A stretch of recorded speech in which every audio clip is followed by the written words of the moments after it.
ಎಲ್ರಿಗೂ ನಮಸ್ತೆ. ಶಿವರಾತ್ರಿ ಹಬ್ಬದ ಹಾರ್ದಿಕ ಶುಭಾಶಯಗಳು ಎಲ್ರಿಗೂ. ಹಾಗೆ ನಮ್ಮ ಮನೇಲಿ ಇವತ್ತು ಸ್ವೀಟ್ ಮಾಡ್ತಿದ್ದಾರೆ ನಮ್ಮ ಯಜಮಾನ್ರು ನಮಗಂತ ಹಬ್ಬದ ಸ್ಪೆಷಲ್ಗಾಗಿ. ಏನು ಸ್ವೀಟ್ ಅಂತ ಯೋಚನೆ ಮಾಡ್ತಿದ್ದೀರಾ? ಕಾಜು ಬರ್ಫಿ ಅಂದರೆ ಯಾರಿಗಿಷ್ಟ ಇರಲ್ಲ ಹೇಳಿ, ನನಗಂತೂ ಫೇವ್ರೇಟು. ಅದಕ್ಕೆ ಹೋಮ್ ಮೇಡ್ ಮಾಡೋಣ ಅಂತ ಟ್ರೈ ಮಾಡ್ತಿದ್ದಾರೆ. ತುಂಬಾ ಚೆನ್ನಾಗಿ ಮಾಡ್ತಿದ್ದಾರೆ. ಅವ್ರು ಯಾವ ಸ್ವೀಟ್ ಟ್ರೈ ಮಾಡಿದ್ರು ತುಂಬ ಚೆನ್ನಾಗಿ ಮಾಡ್ತಾರೆ, ಯಾಕಂದರೆ ನನಗೋಸ್ಕರ ಮಾಡ್ತಾರಲ್ವ. ಪ್ರೀತಿನೂ ಸ್ವಲ್ಪ ಹ್ಯಾಡ್ ಆಗಿರುತ್ತೆ. ಬರ್ಫಿ ಅಂತೂ ಸೂಪರಾಗಿ ಬಂತು. ಇನ್ನು ಹಬ್ಬಕ್ಕೆ ಎಲ್ಲನೂ ರೆಡಿ ಮಾಡ್ಕೊಳ್ತಿದ್ರಿ. ನಾವಂತೂ ಎಲ್ಲ ಹಬ್ಬನೂ ಸಿಂಪಲ್ಲಾಗಿ ಮಾಡ್ಕೊಳ್ತೀರಿ.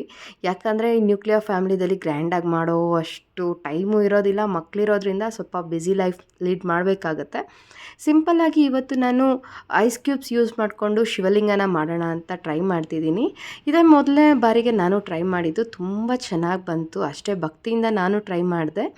ನೃತ್ಯ ಕಲೆಯ ಆದಿದೈವ ನಟರಾಜ ಪತ್ನಿ ಸತಿಯನ್ನು ಅರ್ಧಾಂಗಿ ಎಂದ ಅರ್ಧನಾರೇಶ್ವರ, ಹೆಣ್ಣಿಗೆ ಅತ್ಯುತ್ತಮ ಸ್ಥಾನ ನೀಡಿದ ಗಂಗಾಧರ, ದುಷ್ಟರನ್ನು ಎಲ್ಲಿದ್ದರೂ ಬಿಡದ ಸಂಹಾರಕನ ಕೃಪೆ ನಮ್ಮೆಲ್ಲರ ಮೇಲಿರಲಿ.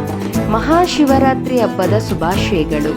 ಮಹಾಶಿವರಾತ್ರಿ ಹಬ್ಬ ಎಲ್ಲ ಹಬ್ಬಗಳಿಗಿಂತನೂ ದೈವಿಕವಾಗಿ ತುಂಬ ಸ್ಪೆಷಲ್ ಅನಿಸುತ್ತೆ. ಯಾಕಂದರೆ ಇವತ್ತು ಉಪವಾಸ ಇರ್ತಾರೆ, ಹಾಗೆ ಜಾಗರಣೆ ಸಹ ಮಾಡಿ ದೈವಿಕವಾದ ಒಂದು ಅಂಶವನ್ನು ತುಂಬಿಕೊಳ್ತಾರೆ. ಅಷ್ಟೇ ಅಲ್ಲ, ದೇವ್ರ ಧ್ಯಾನ ಮಾಡಿ ದೇವರ ಸನ್ನಿಧಿಗಳಿಗೆಲ್ಲ ಹೋಗಿ ಅವರ ಒಂದು ಭಕ್ತಿನ ತೋರಿಸ್ಕೊಳ್ತಾರೆ. ನಾನಂತೂ ಸದ್ಯಕ್ಕೆ ಸಿಂಪಲ್ಲಾಗಿ ಮನೇಲೆ ಪೂಜೆ ಮಾಡಿ ಹಬ್ಬನ ಮುಗಿಸ್ಕೊಳ್ತಾ ಇದ್ದೀನಿ. ಸದ್ಯಕ್ಕೆ ನಮ್ಮ ಕೈಯಲ್ಲಿ ಆಗಿರೋ ಪ್ರಯತ್ನನ ನಾನು ಪಡ್ತಾ ಇದ್ದೀನಿ. ನಾನು ನನ್ನ ಕುಟುಂಬದ ಜೊತೆ ಹಬ್ಬನ ತುಂಬ ಚೆನ್ನಾಗಿ ಸೆಲೆಬ್ರೇಟ್ ಮಾಡಿಕೊಂಡು ದೇವರಲ್ಲಿ ನಮ್ಮ ಕಷ್ಟಗಳನ್ನೆಲ್ಲ ದೂರ ಮಾಡಿ ಮನಸ್ಸಿಗೆ ನೆಮ್ಮದಿ ಕೊಡು, ಎಲ್ಲ ಒಳ್ಳೇದು ಮಾಡು ಅಂತ ಕೇಳ್ಕೊಳ್ತಾ ಇದ್ದೀನಿ. ನನ್ನ ಮಗಳಿಗಂತೂ ಈ ಸಲ ಹಬ್ಬ ನೋಡಿ ಖುಷಿ ಆಯಿತು. ಅವಳು ತುಂಬ ಇಷ್ಟಪಟ್ಟು ಹಬ್ಬನ ಆಚರಿಸ್ಕೊಳ್ತಿದ್ದಾಳೆ. ಇದಾಗಿತ್ತು ನಮ್ಮ ಶಿವರಾತ್ರಿ ಸ್ಪೆಷಲ್. ತುಂಬ ಜನರಿಗೆ ಜಾಗರಣೆ ಇರೋದಕ್ಕೆ ಅನುಕೂಲ ಇರೋದಿಲ್ಲ. ಪರ್ಸ್ನಲ್ ಕಾರಣಗಳು ಹಲವಾರು ಇರುತ್ತೆ. ಜಾಬ್ಗೆ ಹೋಗಬೇಕು, ಸ್ಕೂಲ್ಗೆ ಹೋಗಬೇಕು, ಹಾಗೆ ರಜೆ ಇರೋದಿಲ್ಲ. ಬಟ್ ನನ್ನ ಪ್ರಕಾರ ಭಕ್ತಿಯಿಂದ ದೇವರನ್ನ ಆರಾಧಿಸಿದ್ರೆ ಅವನ ಕೃಪೆಯ ಆಶೀರ್ವಾದ ನಮ್ಮ ಮೇಲೆ ಸದಾ ಇರುತ್ತೆ.